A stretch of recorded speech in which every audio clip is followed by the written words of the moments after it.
The gavel struck the oak table so hard that the sound cracked through the crowded saloon like a gunshot, and every single person in the room went still. Hazel Hart stood at the center of that makeshift courtroom, her hands clasped in front of her, her chin raised just enough to show the people of Redstone Creek that she was not broken, even though inside she felt like she was being pulled apart at the seams. Around her, 60 pairs of eyes burned with judgment, with contempt, with something worse than anger, with certainty. They had already decided. She could see it in the way the men leaned back in their chairs with their arms folded, in the way the women pressed their lips thin and looked away from her. They had already made up their minds before a single word of testimony was spoken.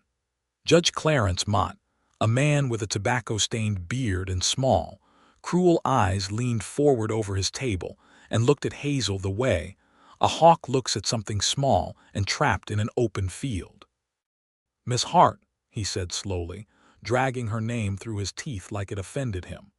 "You stand before this hearing accused of fraud, of deception, and of stealing the rightful inheritance of the late Rupert Calloway. These are serious charges.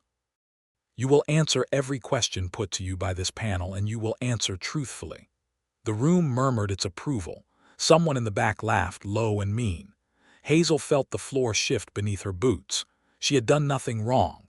She had done absolutely nothing wrong, and yet here she stood, accused in public, surrounded by people who had known her for 3 years and apparently never truly seen her at all.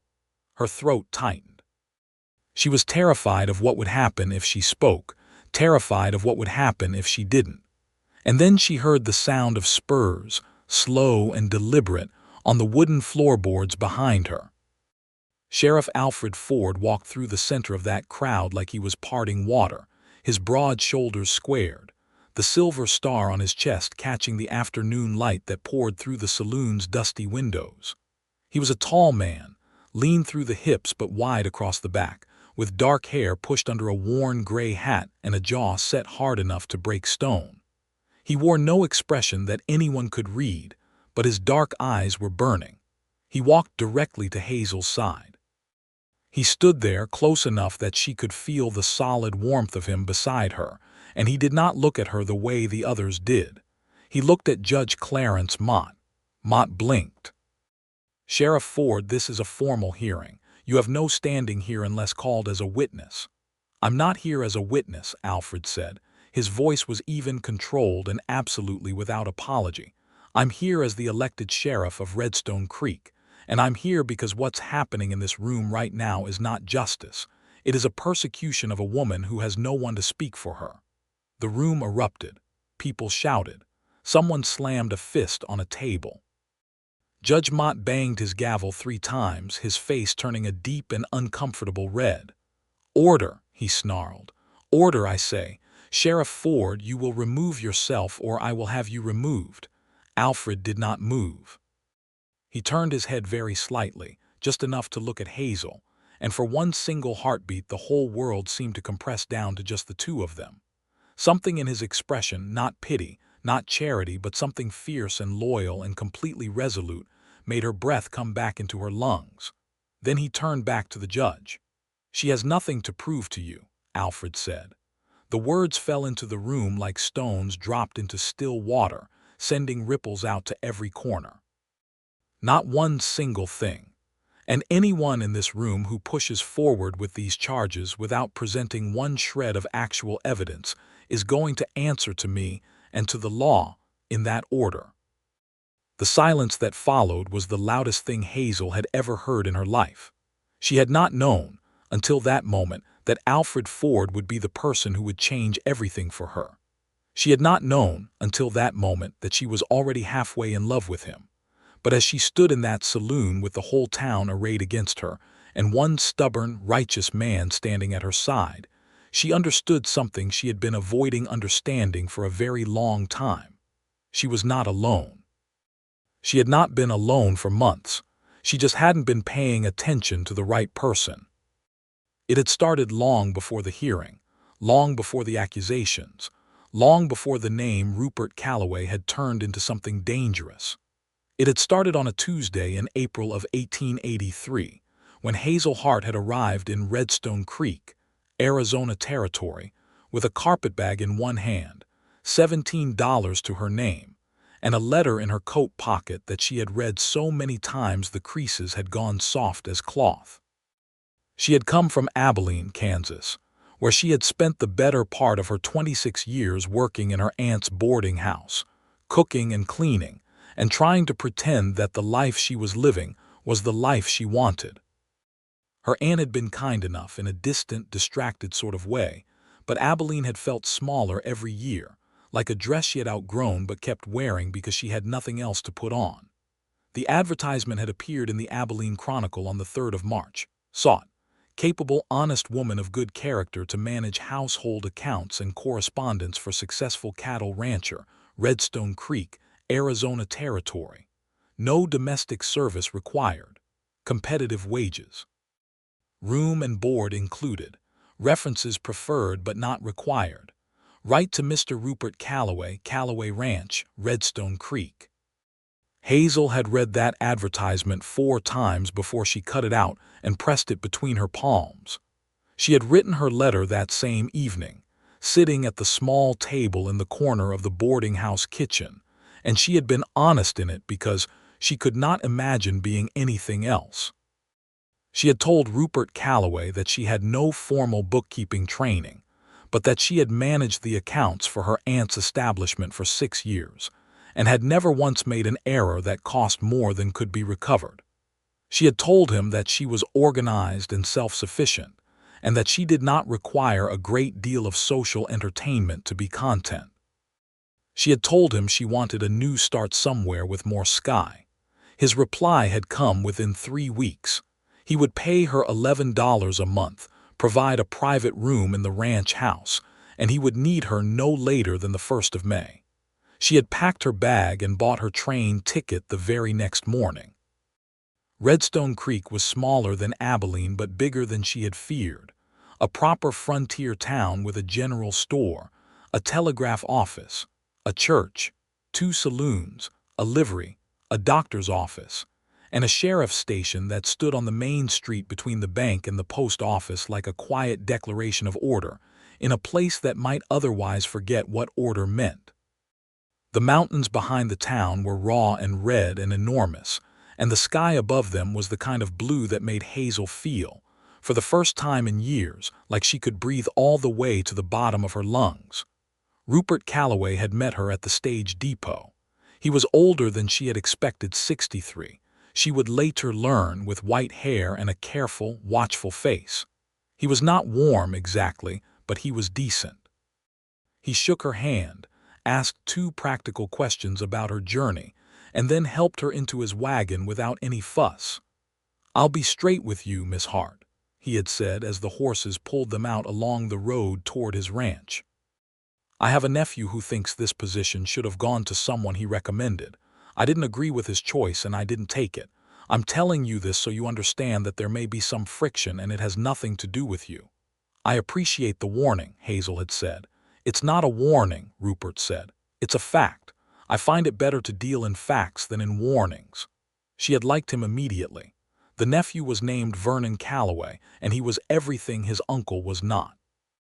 He was 34 years old, broad-shouldered and handsome in a way that he was fully aware of, with pale blue eyes that calculated every person they landed on and found them wanting. He had appeared at the ranch house for Sunday dinner within Hazel's first week, looked at her across the table with an expression she couldn't quite name, and then spent the meal talking exclusively to his uncle about cattle prices and land deeds as though she were not present. She had not minded. She had the sense that his attention, when he chose to direct it somewhere, was not a comfortable thing to receive. Her work for Rupert was genuinely absorbing. He had several years of correspondence that had gone disorganized after his wife's death, and his account ledgers were a tangle of entries that had been made in 3 different hands over a decade. Hazel untangled them methodically, spending long mornings at the desk in the study and long evenings cross-referencing figures by lamplight. Rupert would look in on her sometimes, set a cup of coffee beside her elbow without comment, and leave again. It became a kind of ritual between them, quiet and respectful. By June, she was comfortable in Redstone Creek in a way she had not been comfortable anywhere in years. She had made one real friend, a woman named Clara Briggs who ran the dry goods counter at the general store and who had opinions about everything and stated them with cheerful precision. She had developed a habit of taking early morning walks along the edge of town before the heat built up, past the sheriff's station and the livery, and out to where the road curved around a stand of cottonwood trees, and the creek itself ran narrow and bright over flat stones. She had first spoken to Alfred Ford on one of those walks. He had been standing outside the sheriff's station in the gray light before sunrise, drinking coffee from a tin cup, and looking out at the street with the settled, attentive expression of a man who was professionally interested in peace.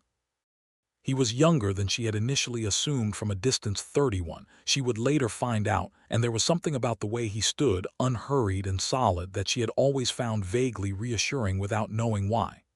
"Miss Hart," he had said when she passed, touching 2 fingers to the brim of his hat. "Sheriff Ford," she had said back, nodding, and kept walking. The next morning he had said, "Fine morning," and she had said, "It is," and kept walking. The morning after that she had stopped. She wasn't sure why exactly. She had just found herself slowing and then stopping 3 feet from where he stood and saying, "Do you do this every morning?" "Most mornings," he had said. "Town's different in the quiet."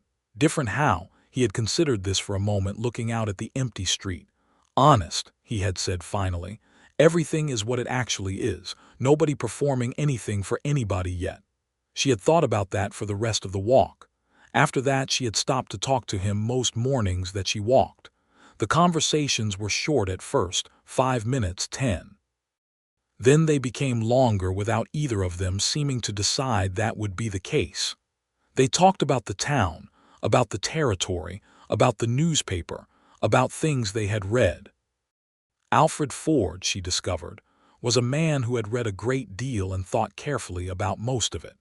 He had grown up in Missouri, had come west as a young man looking for the same thing most young men look for and can't quite name, had taken the job of deputy sheriff in Redstone Creek 8 years ago, and had been elected sheriff proper 4 years after that. He spoke about his work with a directness that she respected. He believed in order, and he believed in fairness, and he made no separation between the two in his mind. He asked her questions about herself that were neither intrusive nor superficial. He seemed genuinely interested in the answers. He had dark, expressive eyes that were capable of conveying a surprising range of things without his face shifting much at all, and she found herself watching them more than was strictly necessary for conversation. She told herself it was friendship. She was a practical woman, and she appreciated a practical friendship.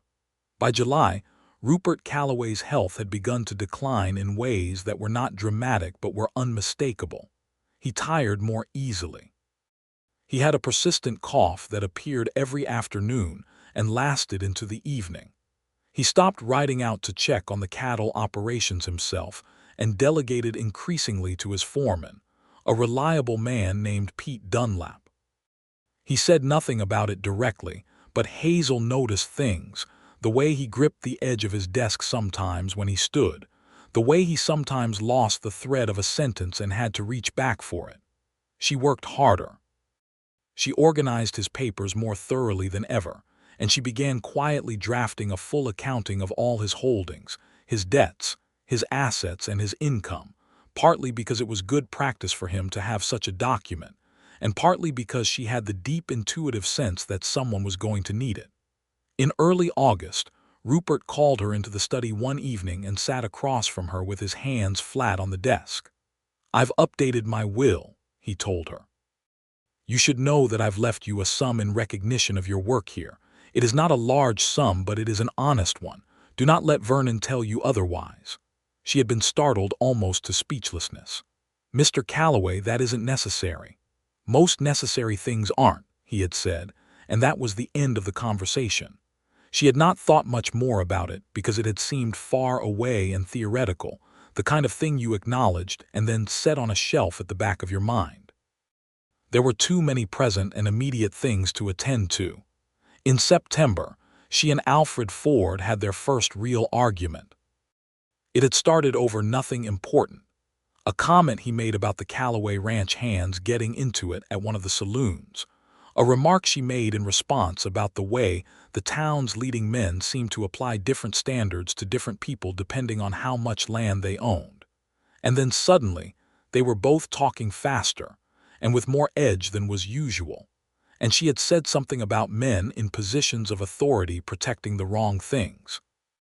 And he had said something about people who came to a town and formed opinions before they understood it fully. And she had gone home flushed and irritated and unable to stop replaying the conversation. She had also, she recognized distantly and with some annoyance, felt more alive during those 10 sharp minutes than she had during any ordinary pleasant interaction in recent memory. He had appeared at the ranch house the following morning, hat in his hands. "I was unfair," he said. "You've been in this town long enough to have valid observations, and I spoke as though you were an outsider. I apologize." She had looked at him for a moment. "I was also unfair," she said. "I generalized." "You weren't wrong in the specific case, though." "No," she admitted, "I wasn't." "Then we agree." "We agree," she said.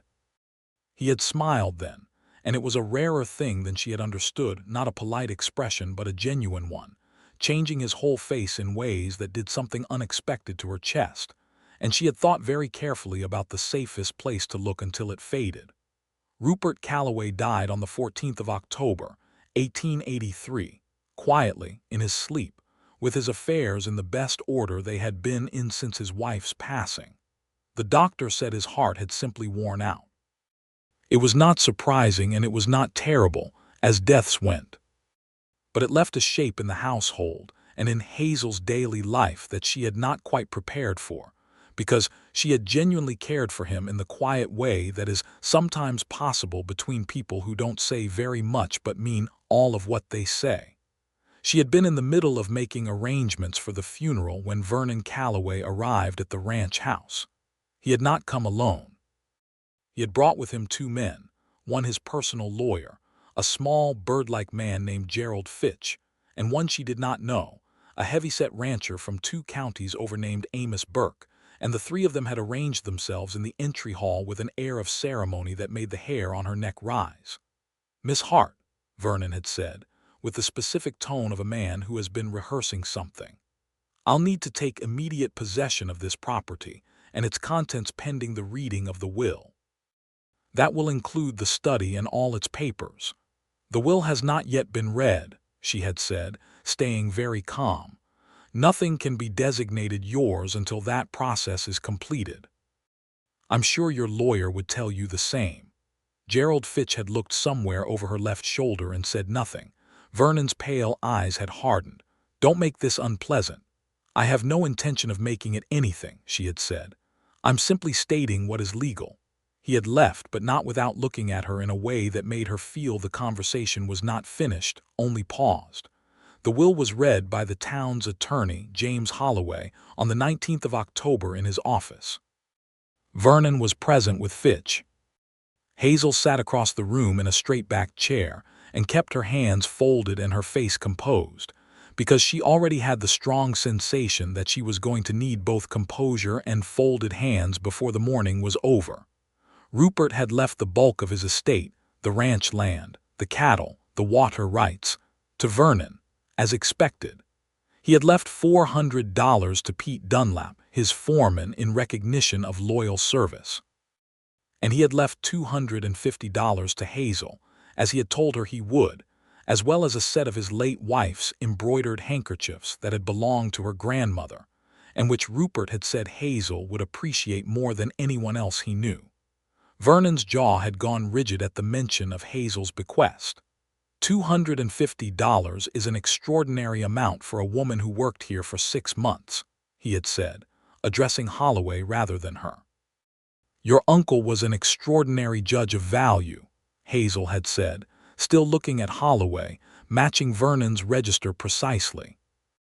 Vernon had stood, and she had seen something move behind those pale eyes, something cold and strategic, and she had understood in that moment what the next weeks were going to look like. She had been right. The rumors had started within days. That Hazel had manipulated the elderly and declining Rupert into changing his will, that she had misrepresented herself in her letter of application, that she had deceived him, played on his loneliness, maneuvered herself into a position of trust in order to secure money from a man who was not in full possession of his faculties. The rumors spread through Redstone Creek, the way fire spreads through dry grass in August fast, and by invisible channels, and leaving a blackened landscape behind. People she had nodded to pleasantly for months stopped meeting her eyes. Clara Briggs at the dry goods counter pulled her aside one morning and told her, in a low and frightened voice, that Vernon had been talking to people all over town, that he had spoken to Judge Mott specifically, that there was talk of a formal hearing. "He wants the 250 back," Clara said.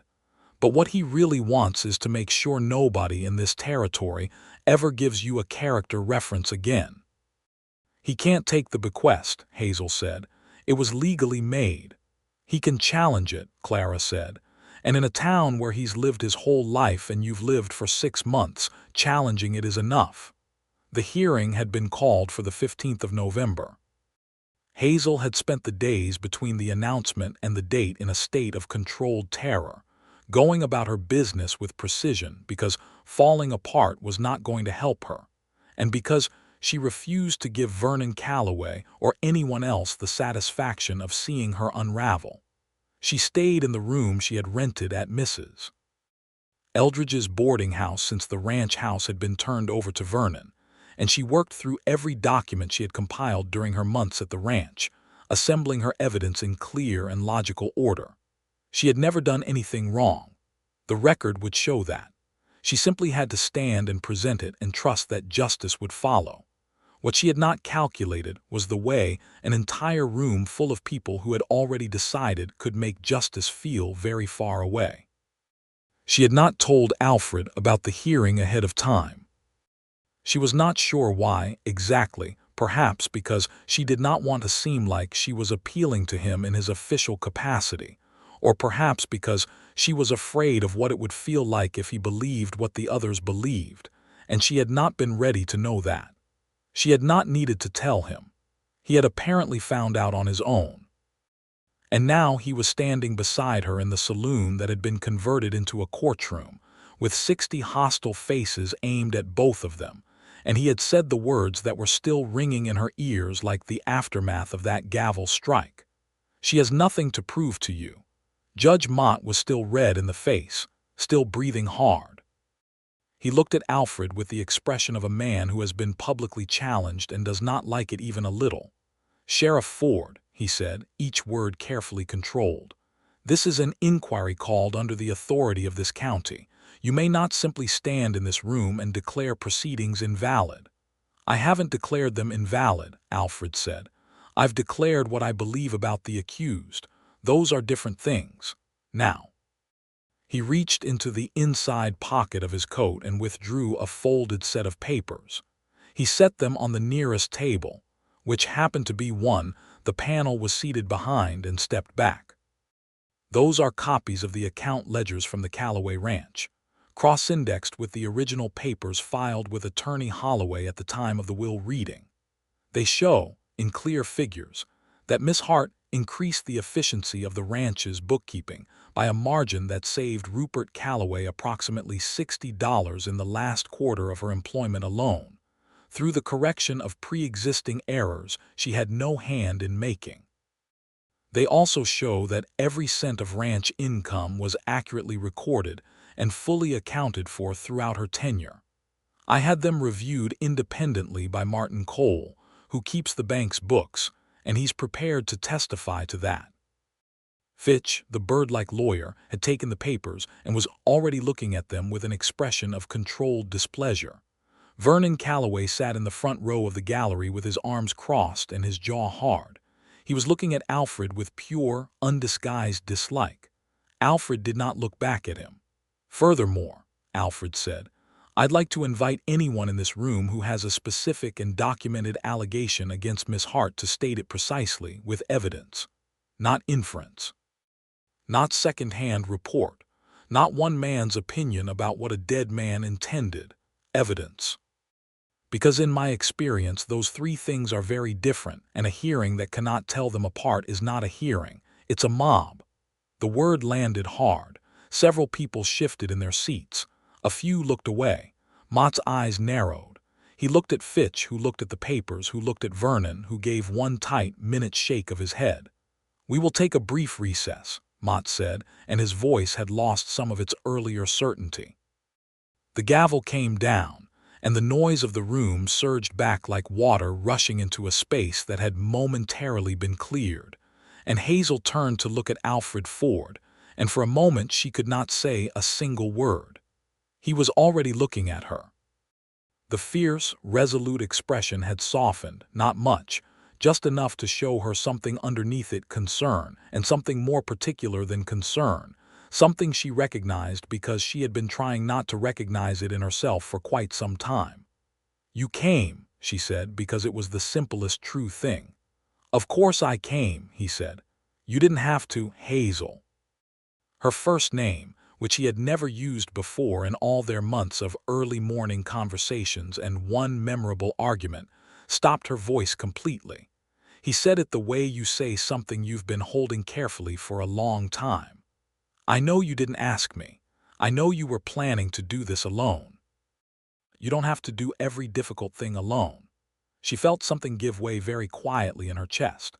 Not break, give way, the way a knotted muscle releases when someone finally finds the right pressure point. She had to look away from him for a moment because she was suddenly in serious danger of doing something completely inappropriate for a formal courtroom proceeding. "We should go over your documentation," she said, when she was sure her voice was steady. "In the recess, before they reconvene." "That's a good idea," he said, and there was a faint warmth under the words that she felt very clearly. They moved to a corner of the room, away from the gallery. Hazel spread her own papers on a table. She had brought everything, organized with the same meticulous care she had applied to Rupert's ledgers, and Alfred stood close beside her as she walked him through it, close enough that she was aware of the warmth of him at her shoulder, the occasional brush of his sleeve against hers when he reached to look at something more closely. "Rupert wrote me a letter in September," she said, drawing it out from between two sheets of ledger paper, "when he told me about the bequest. He said he was writing it down so there would be no question about his intentions. He was very clear-minded when he wrote it. See the date and the signature." Alfred read it carefully. His expression did something complicated. "He thought highly of you. He thought accurately about me," she said, "which is all I ever wanted from him." Alfred looked up from the letter and met her eyes, and she had the sensation again, that compression, the world narrowing down to just this space between them. "It's a good thing to want from people," he said quietly. She looked down at the papers. When the hearing reconvened, it was a different thing than it had been at the start. Fitch had clearly advised Vernon of something during the recess, because the aggressive, prosecutorial posture had shifted to something more careful and legalistic. The specific allegations that Hazel had manipulated an elderly man, that she had misrepresented her qualifications, that she had somehow engineered the bequest through deception, each collapsed when forced to stand up against actual documentation. The ledgers were what she had known they would be, clear and correct and unimpeachable. The letter was what it was, the stated, dated intention of a man in full possession of his faculties. Pete Dunlap, the ranch foreman, stood up from the gallery without being called and said, in a voice that carried no particular dramatic flair but a great deal of weight, "I worked for Rupert Calloway for 11 years. He didn't do anything he didn't intend to do, not once in 11 years, and he told me himself, 3 weeks before he passed, that Miss Hart had done more good work in 6 months than the last 3 people he'd hired combined. I'll answer to anybody who wants to dispute that." Nobody stood up to dispute it. Vernon sat in the front row with a face like carved flint and said nothing for a very long time. Judge Mott, to his credit, was a man who could read the room. Or perhaps more accurately, a man who could read that the room had shifted, and who was not interested in attaching his name to a judgment that was going to look very badly in retrospect. He recessed the hearing for the final time in the late afternoon, and returned with a brief, dry statement that the evidence presented did not support the allegations made, that the bequest recorded in Rupert Calloway's will was legally sound, and that Miss Hart was not under further obligation to this panel. Nobody cheered, but several people looked relieved, including, Hazel noticed, a few who had been among the most overtly hostile when she first walked in. Vernon left without looking at her. She stood very still at the center of the room as people filed around her, and she was aware of Alfred beside her, not hovering, not performing anything, simply there, the way he had been all day. "It's over," she said softly. "It's over," he confirmed. She pressed her lips together very hard for just a moment and then pulled in a long breath. "Thank you," she said. Alfred, his first name returned to him, felt like acknowledging something. He looked at her steadily. "Will you let me walk you home?" She said yes. The evening air outside the saloon was cold and clean, with a sky full of early stars and the scent of wood smoke drifting from chimneys along the main street. They walked slowly, and the silence between them was the comfortable kind, the kind that doesn't need to be filled, that has enough substance of its own to bear the weight of what has just happened. "How did you know?" she asked after a while. "About the hearing, I didn't tell you. Clara Briggs told me," he said. 2 days ago she was very concerned." Hazel felt a warm flood of gratitude toward Clara that she would have to express properly and soon. "And you prepared all of that? The independent review of the ledgers, the cross-reference documents, you did all of that in 2 days." "I already knew where the records were," he said, with a slight note of something, not quite embarrassment but close. "I've been following this situation since October, since the rumors started." She stopped walking. He stopped too and turned to look at her. "You've been watching out for me," she said. It was not quite a question. "I've been paying attention," he said carefully, "because I was worried, and because what was being done to you was wrong and I couldn't." He stopped, looked at the street for a moment, then back at her. "I couldn't just watch it happen." She thought about all the things that were underneath that sentence. She thought about the months of morning conversations, the argument, the apology, the way his dark eyes were always steadier on her than anyone else's. She thought about the way it had felt to have him step up beside her in that crowded room when she had been bracing herself to stand alone. "Why?" she said softly, honestly. He was quiet for several seconds. The wind moved through the cottonwoods at the edge of the street, and somewhere down the block a horse shifted in the livery. "Because I've spent 6 months trying to think of you as a neighbor and a friend, and as nothing more complicated than that," Alfred said, "and I haven't managed it once." She looked at him in the starlight and felt the whole held-back thing in her chest finally, irreversibly, come loose. "Neither have I," she said. He reached out and took her gloved hand, not with any flourish, just with the same directness and steadiness that characterized everything he did.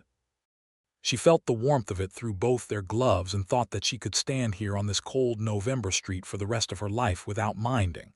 "I'm not good at saying things of this kind," he said. "I know," she said. "Neither am I, but I would very much like to court you properly if you're willing." "I'm willing," she said. He exhaled slowly and she saw something in his face, relief, she thought, old and deep, as though he had been carrying a tension that had finally been set down. "Good," he said. "Good." They stood there together in the dark for a few more minutes before he walked her the rest of the way to Mrs. Eldridge's, and when he said good night it was with the quiet gravity of a man who means every syllable of it. She went inside and stood in her small room with her back against the closed door and pressed her hands to her face and smiled so widely and so completely that it startled even herself. The weeks that followed were the kind of weeks that Hazel would return to in memory for the rest of her life, turning them over gently like objects that have become precious, not for what they are made of, but for what they represent. November in the Arizona Territory was cool and dry and brilliant, with long golden afternoons and nights cold enough to make a fire feel like genuine comfort rather than luxury. Alfred courted her with the same careful, deliberate approach he brought to everything else. He took her to dinner at the restaurant on Calhoun Street on Saturday evenings, where the widow Farnsworth cooked the best beef stew Hazel had eaten anywhere, and they sat across from each other for 2 or 3 hours and talked about everything and nothing, testing the edges of each other's minds and discovering, consistently, that there was more territory to explore than they had previously mapped. He brought her books he thought she would enjoy: A History of the Southwest Territories, a collection of newspaper essays, a novel he had ordered from back east through the general store, and she brought him things in return: a warm scarf she had knitted because she had noticed his old one was worn thin, a jar of preserves she had made from the last of the season's apples, a piece of pressed cottonwood leaf she had found on one of her morning walks because it was beautiful in an interesting way, and she thought he would see that. He did see it. He put it on the corner of his desk at the sheriff's station, and she noticed it was still there months later, and the noticing of it did something very specific and warm to her entirely. Clara Briggs was delighted by all of this in a fashion that required deliberate management. "I knew it," she told Hazel, approximately 6 times over the course of November, each time in the context of a fresh and unrelated conversation, as though the fact kept presenting itself newly to her mind. "I absolutely knew it from the beginning. The way he used to slow down when he walked past the ranch house on his morning rounds when you were out. Did you never notice?" "I did not notice," Hazel admitted. "He was barely subtle," Clara said. "He was the least subtle man in the county." "He was extremely subtle," Hazel said firmly. "He was so subtle I had no idea." "That's because you were being deliberately obtuse," Clara said, not unkindly. "You didn't want to know, so you didn't know. That's different from him being subtle." Hazel thought about that for a while and concluded that Clara was probably right, which was a condition she found herself in more often than she cared to advertise. Vernon Calloway had not disappeared. He was still in Redstone Creek, still running the ranch his uncle had left him, and he had not publicly made any further moves against Hazel following the hearing. But she saw him sometimes in town, and the way he looked at her had changed from contemptuous calculation to something harder to interpret, still cold, still watchful, but with something underneath it that she could not quite name, some grudge-shaped thing that was waiting rather than acting. Alfred was aware of it. He did not make a drama of it, because making a drama of things was not in his character, but he was very clearly keeping an eye on the situation with the professional attentiveness that had made him a good sheriff, and she was glad of it even as she was wary of depending too heavily on that gladness. In early December, something shifted. She had been at the telegraph office sending a message to her aunt in Abilene, a message she had been delaying, because she had not quite known how to explain the hearing, or what had happened after it, or Alfred. When Gerald Fitch came in behind her and stood waiting for his own telegram, and she felt his presence at her back as a kind of low-level unease. When she turned to go, he looked at her with his bird-like eyes and said, very quietly so that only she could hear, "Mr. Calloway has found a letter, Miss Hart. One he believes you may have helped his uncle write, or at least influenced significantly. He is considering what to do with it." She looked at Fitch very steadily. "Whatever letter he has found was written by Rupert Calloway, in his own hand and his own mind. Mr. Calloway Sr. was perfectly capable of writing his own correspondence." Fitch blinked. "Of course," he said, in a tone that communicated the opposite. She walked out into the cold December street and stood for a moment in the wind, because she needed a moment, and then she went directly to the sheriff's station. Alfred was at his desk reviewing a report from the territorial marshal when she came in, and he looked up at the expression on her face and was on his feet in seconds. "What happened?" she told him. He listened with the full, focused attention she had come to recognize as one of his defining qualities, his dark eyes steady on her face, not interrupting, not foreclosing. When she finished, he was quiet for a moment, thinking. He may try to bring another challenge, he said. Fitch was warning you. That was the purpose of that conversation, not threat, warning. Somebody may be trying to discourage you from pursuing the money. I've already been paid, she said. Holloway released the bequest last week. I know. Alfred leaned against the edge of his desk, arms folded, looking at her. Which means a second challenge to the bequest itself would be pointless. But a challenge to your character in a different context, a reputation attack, something that makes it difficult for you to find employment in this town or anywhere in the territory, that's still possible. She absorbed this. He's not going to stop. I don't think so, Alfred said honestly. Not on his own. Then what do we do? He was quiet for a moment, looking at her. And then carefully he said, there's a land parcel just north of town. 40 acres, good water access from the creek, decent soil. It's been sitting idle for 2 years. I've been thinking about it. She waited, not entirely sure what she was waiting for. If you had a stake of your own, a business, something established and independent, it would be significantly harder for Vernon to paint you as a woman without legitimate standing in this community. He paused. I'm not suggesting you need to do anything on account of him. I'm saying that you have $250 and you have excellent skills, and there might be something worth building if you wanted to. Are you advising me financially, Sheriff Ford? She said, with some amusement. I'm telling you what I see, he said, because you've told me that's what you want from people. She had told him that. She remembered telling him that. What would 40 acres and a building cost? In this territory right now, probably less than you have if you're careful. She thought about it for 3 days. On the 4th day she asked him to show her the parcel. They rode out to it on a gray December morning, their horse's breath making clouds in the cold air, and she stood in the middle of it, the flat earth, the bare cottonwoods along the creek edge, the view of the red mountains, and felt something settle in her like a foundation stone being set. I want to open a bookkeeping service, she said. Small businesses in this town are keeping their own accounts, and most of them are making errors. I know that because I've seen enough of them in my work for Rupert. I could offer what the bank doesn't: personal, affordable, accurate. Alfred nodded slowly. Several of the merchants have mentioned needing something of the kind. I'd also want space for a small lending library, she said, which she had not planned to say out loud but which came out anyway. For books, I'd take subscriptions. There's no library between here and Tucson. He looked at her with that rare, full smile that changed his face. That is an extraordinary idea, he said.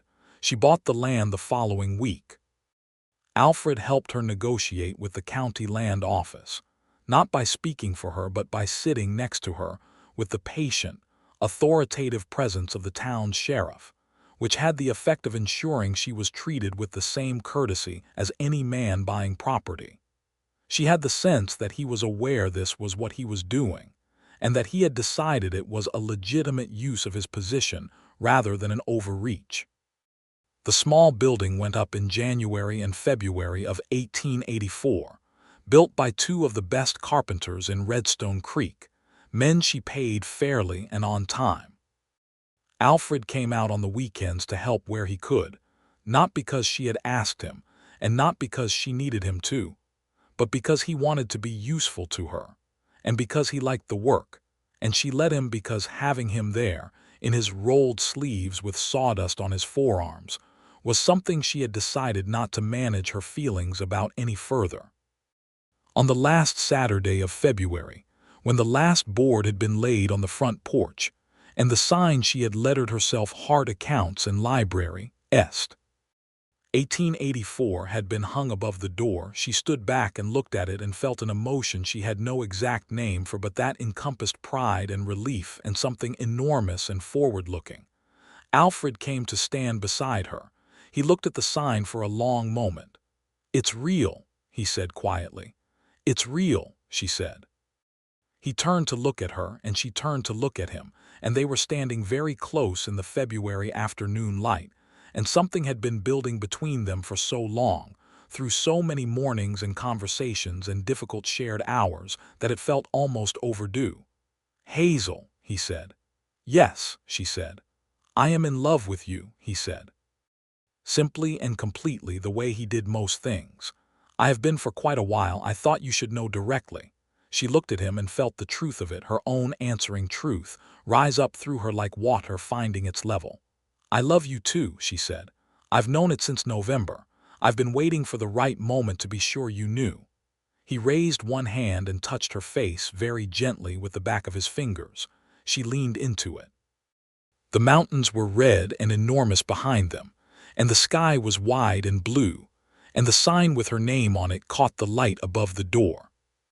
He kissed her, there on the porch of the small building that was all hers, in the cold, clear end of February, and it was quiet and honest and the most substantial thing that had ever happened to her. Vernon Calloway made his last move in March. He sent Fitch to the Territorial Land Office in Tucson with a claim that the parcel Hazel had purchased had a conflicting title, an old deed from the 1870s that had allegedly been improperly superseded. It was a complicated, arcane legal challenge of exactly the kind that was designed to tie up a property in dispute for months or years, expensive to fight, and nearly impossible to simply ignore. Alfred found out about it through the Territorial Marshal's office, which had received a copy of the filing.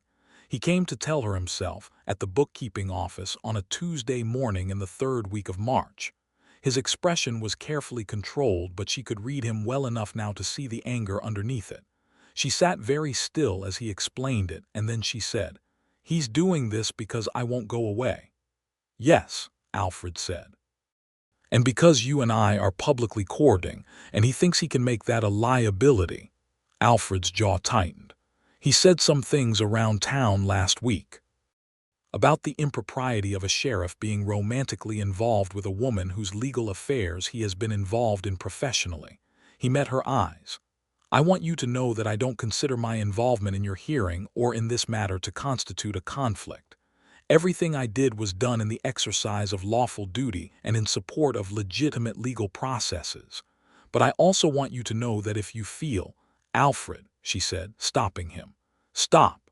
He stopped. "Don't manage my feelings about this," she said. "Don't offer me the graceful exit. I'm not interested in the graceful exit." He exhaled slowly. "All right. What's the actual legal situation with the title challenge?" He laid out the details. The old deed was real, it had been recorded, but its claim had been properly superseded by the territorial government's land distribution in 1878, and there was documentation to prove it. The challenge would fail, but it needed to be formally answered, which meant either hiring a lawyer in Tucson or making the journey herself. "I'll go to Tucson," she said. "I have all the documentation. I'll take it directly to the land office." "I'll come with you," he said. She looked at him. "Alfred, you can't leave Redstone Creek every time something needs to." "Deputy Hector Reyes is fully capable of managing the town for 3 days," Alfred said. "And I have legitimate professional reasons to visit the Territorial Marshal's office while we're there. It isn't purely personal." He paused. "Though it is also personal." She could not help smiling. "It's also personal," she agreed. They rode to Tucson in the first week of April, 3 days each way, with camping overnight in the dry hills between. It was the longest time she had spent with him continuously, outside of the hearing, and it was, she would think later, when she truly understood the fullness of the man she had fallen in love with. He was quietly competent at everything the journey required: tending the horses, making camp, navigating the territory's unmarked roads. He was attentive to her comfort without being solicitous about it, which she appreciated enormously. He talked when they were both in the mood for it and was comfortable with silence when they weren't, and the silence was always of the good kind. On the second evening, sitting by the campfire with the stars enormous overhead and the desert utterly quiet around them, he talked about his family in Missouri, his mother, who had taught school and who had given him his love of books, and his father, who had been a stern, taciturn man who showed affection through practical acts rather than words, which Alfred said sometimes he thought explained a great deal about himself. She told him about her parents who had died when she was 16 of the fever that had swept through their county that year, and about moving to her aunt's house afterward, and about the long, strange feeling of living in a life that didn't quite belong to you. "That's why you wanted the land," he said. "Something that couldn't be taken away." "Something that was mine," she confirmed. "Something I built." "You've built it," he said. "Whatever happens in Tucson, you've built it. That's permanent." She looked at him across the fire. "You're permanent too," she said quietly. "I want you to know that's how I think of it." He looked at her for a long moment. "Hazel," he said in the careful tone that preceded something important, "I had intended to wait until all of this was fully resolved before I said what I want to say, but I find I'm not willing to wait any longer." She was very still. "I want to marry you," he said. "When you're ready, and only when you're ready, and only if you want to, but I want you to know that is what I'm hoping for." The fire crackled. The stars burned. The desert breathed. "I'm ready," she said. "I've been ready."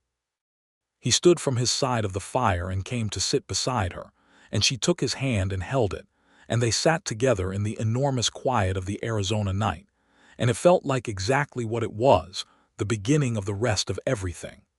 The land office in Tucson took 2 days to properly review the documentation she presented. She was methodical and clear, and left them absolutely no room for ambiguity.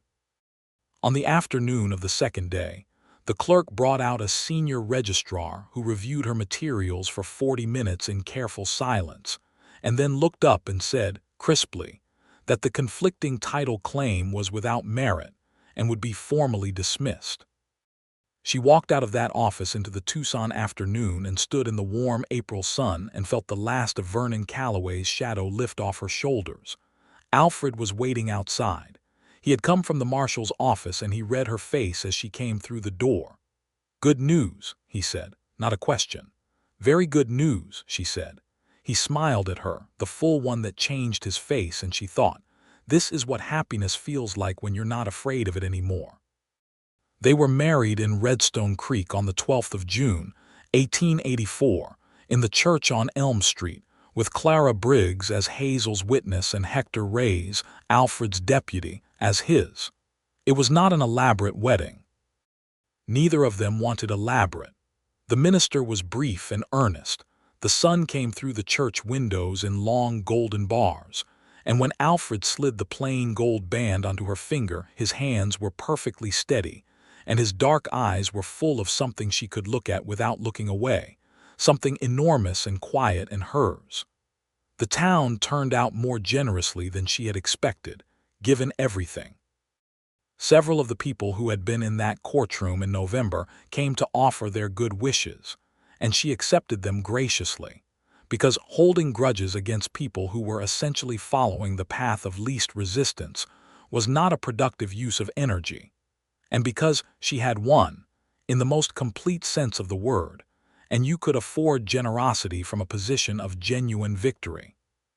Clara cried at the reception, which she held in the bookkeeping office, which was just large enough for 40 people if they were agreeable about it.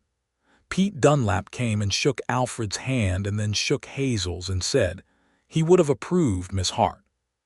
She knew who he meant without asking, and she thanked him sincerely. Vernon Calloway did not attend and sent no message. She was completely unbothered by this. They lived in Alfred's house at first, a solid 2-room structure on the edge of town that was larger than it looked from outside, and that had been furnished by a man who lived practically and with quiet care. She added her books to his shelves and her preserves to his pantry and her presents to his mornings, and it fit together with the ease of things that belong in the same place. The bookkeeping office and library became, in its first year, genuinely indispensable to a significant number of Redstone Creek's small business owners, who came to regard Hazel with the particular warmth reserved for people who make complicated things simpler. The library section accumulated books steadily, through purchases and donations and the occasional acquisitions she made through booksellers in Tucson and Phoenix, and by the end of 1884 had 47 titles available for subscription borrowing, a number that did not sound large but was, for a town of this size in this territory, genuinely extraordinary. Alfred proposed expanding the house in the early months of 1885, adding a proper study for her that she could work from when she did not need to be at the office, because he had noticed, as he noticed most things about her, that she sometimes did her best thinking in a quieter space than the public office allowed. She had kissed him for the observation more thoroughly than he had been expecting, which appeared to please him greatly. She was carrying their first child by April of 1885, a fact she had suspected for some weeks before she was entirely certain, and when she told Alfred, he sat down in the kitchen chair very slowly with the expression of a man to whom something very large has just become real. Then he stood back up and held her face in his hands and looked at her with such concentrated, earnest joy that she had to press her face against his shoulder, because looking at it directly was almost too much. "Are you happy?" he said into her hair. "Extraordinarily," she said. "Good," he said. "Me too." And then, characteristically, because he was who he was, "We should make a list of preparations."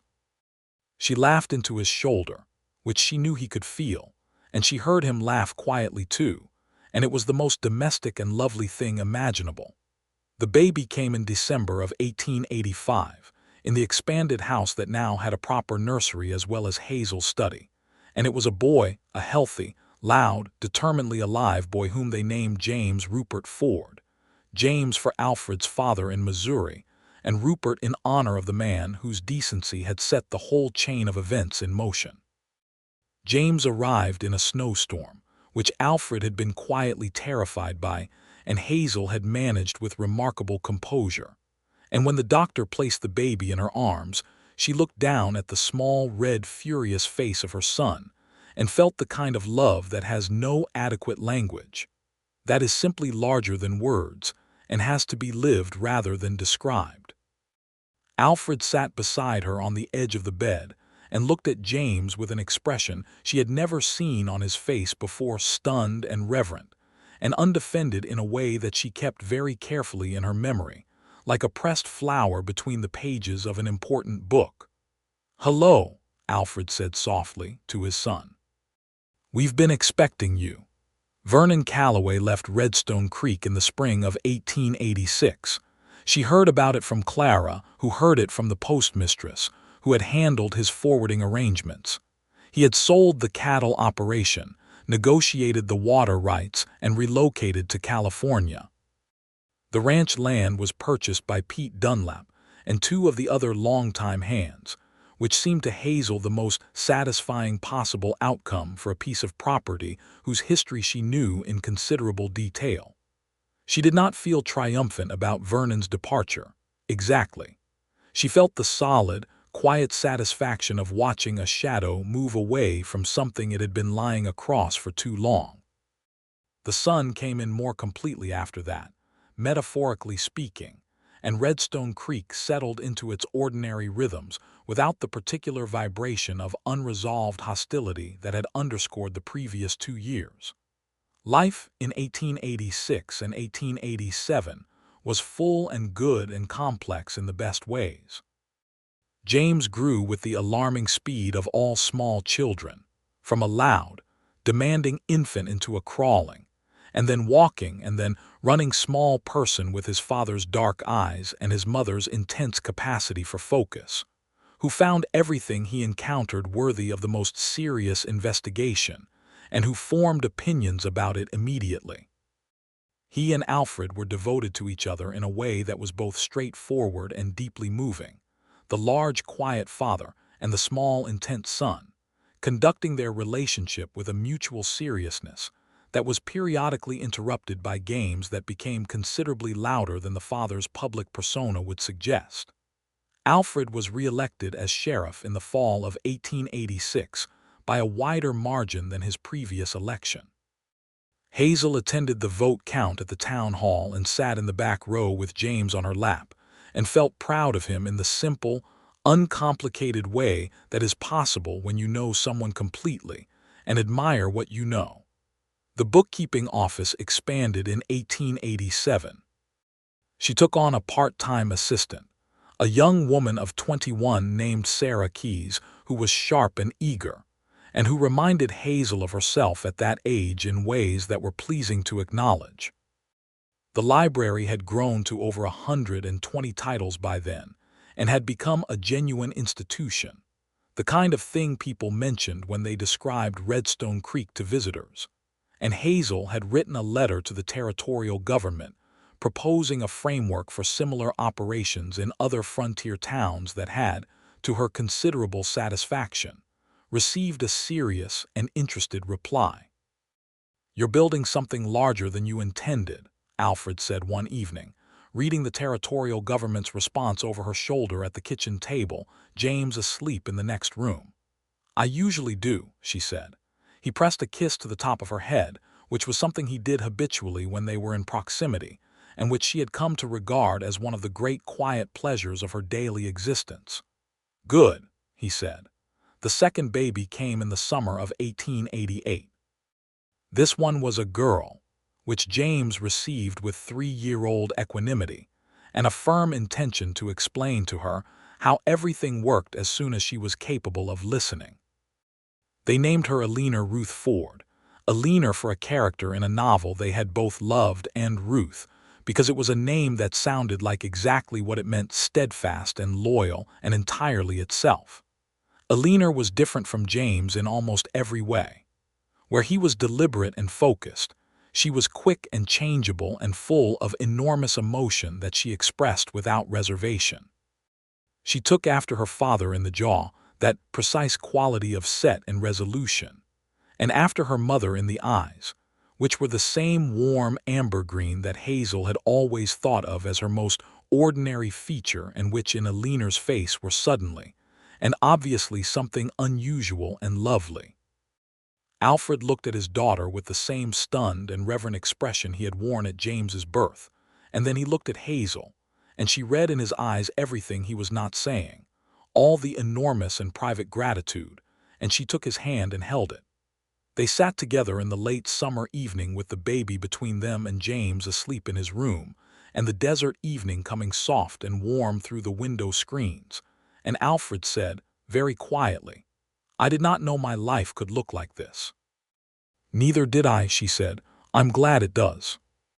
He lifted her hand and pressed his lips to it, not with the formal gravity of courtship, but with the easy, habitual tenderness of two people who have built something together and know it, who touch each other from within the certainty of what they are to each other rather than reaching toward something still uncertain. "I love you," he said. "I love you," she said back. "I have since November of 1883. I should have said it sooner." "You said it at exactly the right time," he said. "Everything happened when it was supposed to." She thought about that. She thought about the advertisement in the Abilene Chronicle, and the stage to Redstone Creek, and Rupert's quiet decency, and Vernon's cold calculation, and the hearing and the gavel, and the sound of spurs on the wooden floor, and Alfred's voice saying the words she had not known she needed to hear until she heard them. "She has nothing to prove to you," and all the mornings and conversations and difficult hours and good hours that had followed. She thought about the land that was hers, the sign with her name on it, the books on the library shelves, the children sleeping in the next room. This man beside her, who had seen her clearly from the beginning and had never tried to make her smaller. "You're right," she said. "It did." There were still difficulties in the years that followed, because there always are, because life in the Arizona Territory in the late 1880s was not gentle, and because any life fully lived encounters its share of resistance and grief. There were dry seasons when the creek ran low and the ranchers worried. There were territorial disputes and political turbulence, and the inevitable ordinary losses that come to any family over time. Alfred faced challenges in his work that she helped him think through in the kitchen evenings, and she faced challenges in her business that he helped her approach with the steadiness that was his particular gift. But none of it came apart. What they had built held, because it was built on true things, honesty and respect, and the kind of love that knows what it is and is not afraid of that knowledge. James Ford, at 7 years old, showed a strong inclination toward the care and management of horses, which delighted Alfred and did not surprise Hazel in the least, given the boy's capacity for patient attention to things he cared about. He spent his Saturdays at the livery with a thoroughness that the owner, old Mr. Barnes, said he had never seen in a child that age, and he brought home information about horse anatomy and behavior and management that he reported to his parents with the gravity of a scientist at the frontier of an important field. Alina Ford, at 4, had opinions about everything, and stated them with a clarity that was startling in someone who had only recently stopped needing assistance with her boots. She had strong feelings about books, which ones were good and which ones were not, based on the pictures, and insisted on accompanying her mother to the library office at least twice a week, where she would install herself in the reading corner with a stack of illustrated publications and proceed to conduct what appeared to be a running critical commentary, addressed to no one in particular, on their relative merits. "She's going to be extraordinary," Clara Briggs said one afternoon, watching Alina reject a picture book with visible contempt and replace it with one she clearly found more worthy. "She already is," Hazel said. "It's just that the rest of the world hasn't caught up yet." Alfred, hearing this exchange from across the room, said nothing but smiled in the direction of his desk in a way that was visible to Hazel even from behind, and that she recognized as the particular expression he wore when something made him privately very happy. In 1889, Arizona Territory began the process that would eventually lead toward statehood, and there were political shifts and new institutional structures that affected everything from land law to the authority of county sheriffs. Alfred navigated these changes with his customary careful attention, attending meetings in Tucson and Phoenix, corresponding with territorial officials, and maintaining the kind of professional standing that ensured Redstone Creek's interests were not overlooked in the shuffle of larger concerns. He was offered a position as a regional deputy marshal in the spring of 1889, which would have meant more authority and a higher salary, but also significantly more time away from home. He discussed it with Hazel for several evenings, going through the considerations with the thoroughness he brought to everything. In the end, he declined it, and when she asked him why, he said simply, "Because what I have here is worth more than what I would gain there." She understood that he meant the town, his work, his sense of place and purpose. She also understood that he meant them, her and the children, the house, the mornings, the evenings at the kitchen table with the lamps lit and books open, and the particular warmth of a life assembled from chosen things. "Are you sure?" she said. "I don't want you to decline something on my account." "On your account," he said, "I would have declined it within 30 seconds, but this is on all of our accounts, and I'm entirely sure." She believed him, because he did not say things he did not mean. The Hart and Ford household was, by the end of the decade, one of the most genuinely stable and quietly notable in Redstone Creek, which had grown from the small frontier town she had arrived into a place with a proper school and a second church, and a railway spur that had changed the pace and character of commerce in ways both exciting and, occasionally, alarming. The bookkeeping office, Hart Accounts and Library had outlasted 2 competing establishments and was in the process of training its second assistant, because Sarah Keyes had married and moved to Phoenix in 1888 and had been succeeded by a young man named Thomas Wick, who had a talent for numbers and a genuine love of the library section that Hazel found immediately promising. She was 32 years old, and she felt, in the most fundamental sense, like herself, like the person she had been trying to find her way to since she was 16 years old and suddenly parentless and adrift in someone else's life.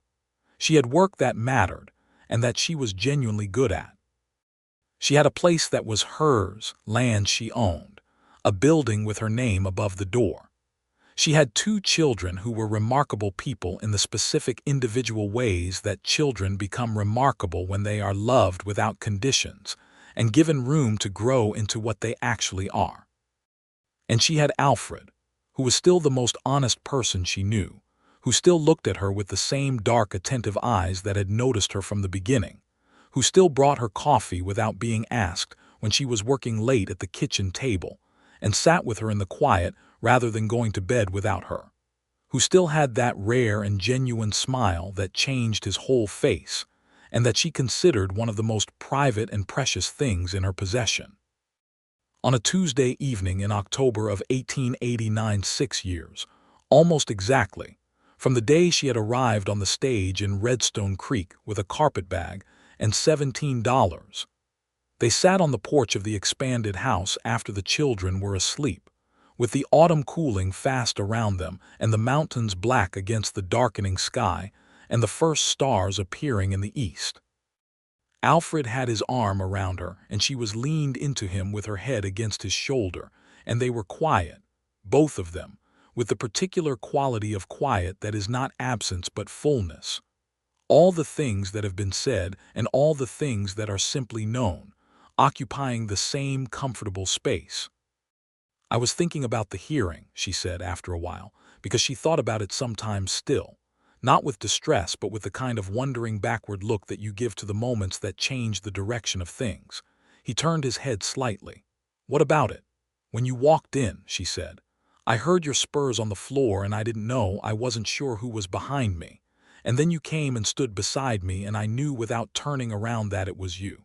And I knew," she paused, "I knew I wasn't alone anymore. Not just in that room in that moment. I knew I hadn't been alone for quite a long time, and I just hadn't admitted it." He was quiet for a moment, his hand warm on her shoulder. "I should have told you sooner," he said, "how I felt, before all of it." "You told me at the right time," she said, giving his own words back to him, and she felt him recognize them and felt the slight change in the tension of his arm around her that meant he was smiling. "Are you content?" he said. "Truly." She looked out at the mountains and the sky and the town with its lights coming on one by one against the evening, and she felt the weight of her husband beside her, and the sound of her sleeping children through the open window behind them, and the particular deep quality of a life that is entirely and rightfully hers. "Yes," she said, and she meant it completely with her whole self without reservation. "Truly." He pressed his lips to her hair. She closed her eyes. The stars came out one by one above Redstone Creek, Arizona Territory, in October of 1889, and Hazel Hart Ford sat on her porch in her town with her husband beside her and her children inside, and the life she had built was solid and real around her, and she was home. In the winter of 1889, she discovered she was expecting again, a third child, which James received with the solemn gravity of someone who takes responsibilities seriously, and Alina received with the opinion that a second sister would be preferable to a second brother, a view she stated so frequently and clearly that Alfred eventually had to explain, very gently, that these decisions were not hers to make. The baby was born in the July heat of 1890 and was a boy, which Alina accepted philosophically, and James received as a vindication of something, though he did not say what. They named him William Clark Ford, William for no one in particular but because it was a strong and honest name, and Clark after a man Alfred had known early in his career in law enforcement who had been the kind of officer Alfred had aspired to become. William was a different creature from either of his siblings, rounder and more placid, with a steady temperament that suggested he intended to take the world at his own pace and was not particularly interested in being hurried.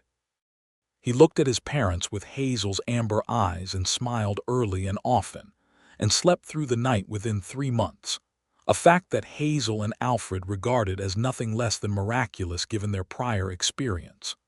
The Hart Accounts and Library expanded its space in the fall of 1890, taking over the adjacent building that had previously housed a land speculator's office that had vacated with the last shift in territorial land policy. Hazel oversaw the renovation personally, directing Thomas Wick in the reordering of the collection and the setup of a proper reading room with 2 large windows that let in the afternoon light at exactly the angle she had been hoping for. She stood in the finished reading room on the afternoon it opened, surrounded by the smell of new wood and old books, and thought about the woman who had arrived in this town with a carpetbag and $17, and a letter she had read until the creases went soft.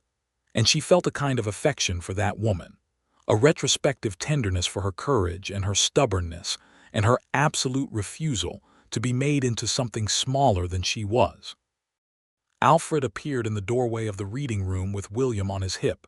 His shoulder-riding days were beginning, and James and a leaner visible behind him engaged in some quiet dispute about whose turn it was to look at which book, a matter they were apparently negotiating through the established channels of sibling governance. He looked at the room and then at her, and his expression said everything without saying anything. "Well," she said. "Well," he agreed. She crossed the room to him and adjusted William's grip on Alfred's collar with the practiced ease of a woman who has reorganized several small people's relationship to the physical world on a daily basis. And Alfred bent and kissed her with the same honest directness that had characterized everything between them from the beginning. "You built something extraordinary," he said. "We did," she said firmly. "All of us." He did not argue, because she was right, and because acknowledging when she was right was something he had always done without difficulty, which was one of the very many things she loved about him. Outside the windows of the reading room, Redstone Creek went about its business in the October afternoon. Horses on the main street, voices from the general store, the distant sound of the post office bell, the enormous red mountains standing where they had always stood against the equally enormous blue sky. It was a real place, with real faults and real beauties, and it was hers, and his and theirs, in every way that the word could mean. She had come here with almost nothing, had been accused and judged and nearly broken by people who had decided what she was before they knew a single true thing about her. And she had been saved not by luck, not by charity, but by honesty, by work, by the love of a decent man who had stood beside her when she needed someone to stand there and had stayed beside her for every year since. She had nothing to prove to any of them. She never had. She had simply had to find the people who already knew that and build her life in the direction of that knowledge, and everything else had followed. The reading room was full of good light and the smell of books and 3 children, 2 of them now thoroughly engaged in their dispute about reading order, and one of them watching the world from his father's arms with the serene attention of someone who has decided that everything he sees is interesting and none of it is threatening. And Hazel Ford stood in the middle of it all, her business, her home, her family, her life. And she was exactly, precisely, entirely where she was supposed to be.